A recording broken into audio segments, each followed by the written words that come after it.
हम सबने नदियां देखी हैं, है ना? लेकिन क्या कभी रुककर ये सोचा है कि उनमें बहने वाला ये पानी आखिर जाता कहाँ है? सवाल सुनने में जितना आसान लगता है, इसका जवाब उतना ही दिलचस्प और हैरान करने वाला है। तो आइए पता लगाते हैं पानी के इस कमाल के सफर के बारे में। तो सवाल बड़ा सीधा सा है, आखिर ये जो बारिश का पानी है या जो नदियों में पानी बह रहा है, इसकी आखिरी मंजिल क्या होती है? ये पहुंचता कहाँ है? अच्छा, जो हमने स्कूल में पढ़ा था वो जवाब तो बड़ा सिंपल है ना? कि भाई बारिश होती है, वो पानी नदियों में जाता है और नदियां उसे बहाकर समंदर तक ले जाती हैं। वाटर साइकिल का एक परफेक्ट हिस्सा। लेकिन असल कहानी तो इससे कहीं ज्यादा इंटरेस्टिंग है। ये तो बस कहानी का एक छोटा और शायद सबसे सीधा साधा हिस्सा है। तो चलिए सबसे पहले उसी सिंपल जवाब को पकड़ते हैं। ज्यादातर नदियों का पानी समुद्र में ही जाता है, पर ये प्रोसेस भी उतना सीधा नहीं है जितना सुनने में लगता है। तो देखिए, ज्यादातर नदियां अपना लंबा सफर पूरा करती हैं समुद्र में मिलकर, और वो जगह जहां नदी का मीठा पानी समंदर के खारे पानी से गले मिलता है, उसे कहते हैं मुहाना या इंग्लिश में एस्चुअरी।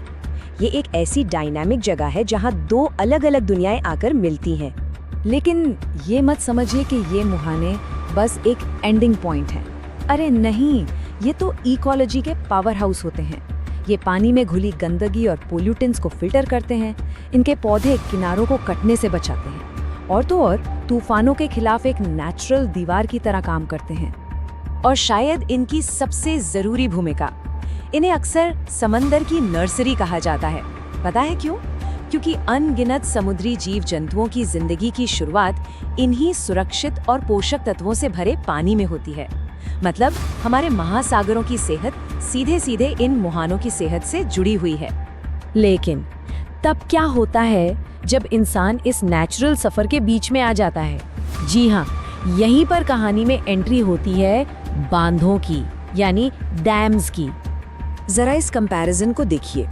एक तरफ है आजादी से बहती हुई नदी, जो अपने साथ पानी, मिट्टी सब कुछ बहाकर ले जा रही है और मछलियों के लिए तो मानो एक खुला हाईवे है। और दूसरी तरफ बांध बनने के बाद की नदी। नीचे की तरफ पानी का बहाव एकदम कम, पानी का टेम्परेचर बदला हुआ और मछलियों के लिए रास्ता बंद। और इसका असर बहुत गहरा होता है।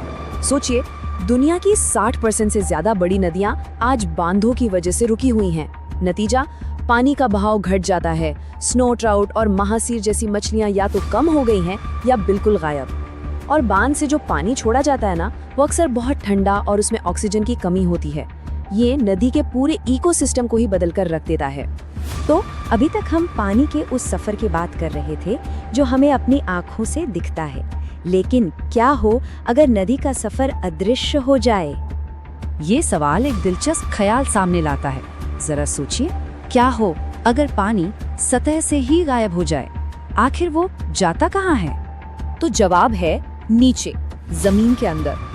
नदी और बारिश का एक बहुत बड़ा हिस्सा असल में गायब नहीं होता, बल्कि वो धीरे धीरे जमीन में रिस कर नीचे चला जाता है और वहां जाकर वो एक्विफर नाम के पानी के विशाल अंडरग्राउंड भंडारों को भरता है। इसी को हम ग्राउंड वाटर रिचार्ज कहते हैं। और आपको पता है, दुनिया की लगभग आधी आबादी पीने के पानी के लिए इन्हीं एक्विफर्स पर डिपेंड करती है। और कभी कभी तो ये अंडरग्राउंड सफर और भी ज्यादा ड्रामेटिक हो जाता है। कुछ इलाकों में जहाँ चट्टानें झरझरी होती हैं, वहाँ तो पूरी की पूरी नदी ही सिंकहोल में समा जाती है और फिर वो नीचे जमीन के अंदर गुफाओं के एक पूरे सिस्टम से होकर बहती है। इन्हें कहते हैं लॉस्ट रिवर्स। मतलब हमारे पैरों के ठीक नीचे पानी की एक छिपी हुई दुनिया बह रही है। चलिए अब बात करते हैं सबसे हैरान कर देने वाली मंजिल की। एक ऐसी मंजिल जो न तो समंदर है और ना ही जमीन के नीचे। जी हाँ, ये एक ऐसा फैक्ट है जो स्कूल में सीखी हुई ज्योग्राफी को चैलेंज करता है। हर नदी महासागर तक नहीं पहुंचती, कुछ नदियां कभी नहीं पहुंच पाती। ये नदियां बहती हैं एंडोरेक बेसिन में। अब ये क्या चीज है? आप इसे एक बहुत बड़े कटोरे की तरह समझिए, जिसमें से पानी बाहर निकलने का कोई रास्ता ही नहीं है। पानी अंदर तो आता है, लेकिन समंदर तक जा नहीं सकता। बाहर निकलने के सिर्फ दो ही रास्ते हैं, या तो भाप बनकर उड़ जाए या जमीन में रिस जाए। और हम यहाँ कोई छोटे मोटे तालाबों की बात नहीं कर रहे हैं। दुनिया का सबसे बड़ा एंडोरेक वाटर सिस्टम है कैस्पियन सागर। जी, वही कैस्पियन सी। इसके अलावा ऑस्ट्रेलिया का लेक आयर और सेंट्रल एशिया का अरल सागर, ये सब ऐसे ही जगहों के उदाहरण हैं जहां नदियां आकर खत्म हो जाती हैं, समंदर तक पहुंचे बिना।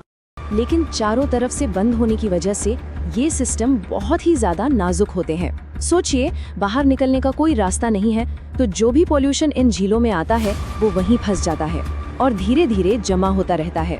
और अगर इन झीलों को भरने वाली नदियों का पानी खेती के लिए मोड़ दिया जाए तो ये झीलें तेजी से सिकुड़ने लगती हैं, जैसा कि हमने अरल सागर की दर्दनाक कहानी में देखा है।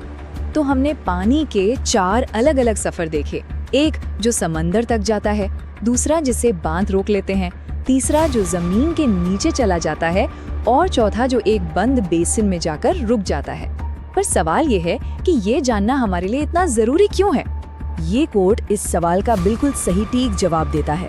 फैक्ट्रियों से निकलने वाले गंदे पानी से लेकर खेतों में इस्तेमाल होने वाले फर्टिलाइजर तक सब कुछ हमारी नदियों में ही बहता है।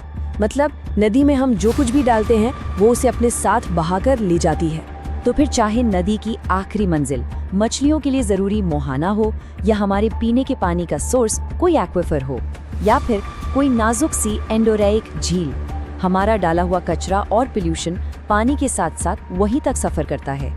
इसलिए नदी के रास्ते को समझना इन कीमती रिसोर्सेज को बचाने का पहला और सबसे जरूरी कदम है। और आखिर में ये सवाल हम सबसे जुड़ा है। हम सभी किसी न किसी वाटरशेड का हिस्सा हैं।